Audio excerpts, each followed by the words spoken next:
over to The Independent, Nick, for the bants from Number 10 and the glory days of COVID. Yes, our new colleague. It's Boris Johnson called Treasury the pro-death squad during COVID pandemic, inquiry told.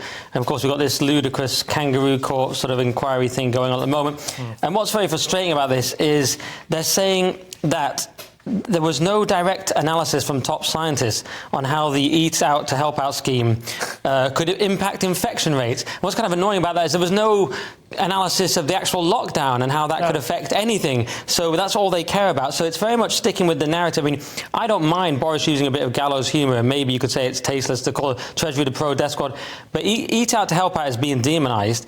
There's no actual looking at lockdown and whether that was worth it, so that's hypocritical.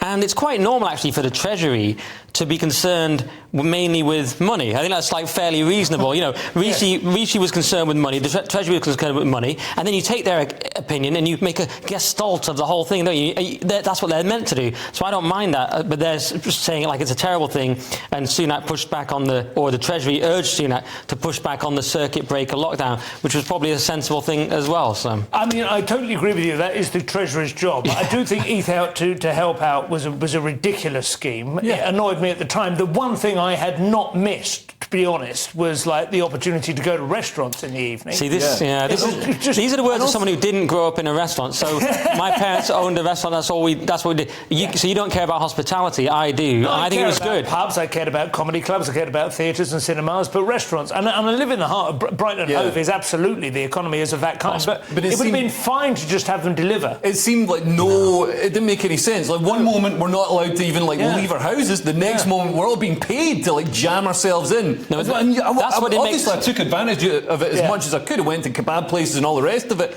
and they were rammed. And I must have got, I don't know what, I picked up more than COVID. I picked up several kinds of medieval diseases. Yeah, I got typhus. Exactly. What didn't make any sense was the lockdown. The Eat Out to Help Out was fine. I agree. And you guys just don't, as you prove, you don't care about restaurants. This bit where they keep saying that Patrick Vallence's belief that Johnson was obsessed with the idea of elderly people accepting their fate. Yeah. I just don't buy that. I don't think he was obsessed with it. I think he possibly kind of pushed back a little bit about the idea that we should cripple the economy for generations. Yeah, he's got naturally libertarian instincts, so he wanted people to be free to make their own choices, which would have been a much better system. The Swedish-style system has been proven to kill fewer people. Yeah. I'm not sure Boris has the consistency to be obsessed with anything, you know what I mean? Obsessed for a day, maybe. Briefly distracted. Yeah. Except his own career. And welcome to GBNews, by the way.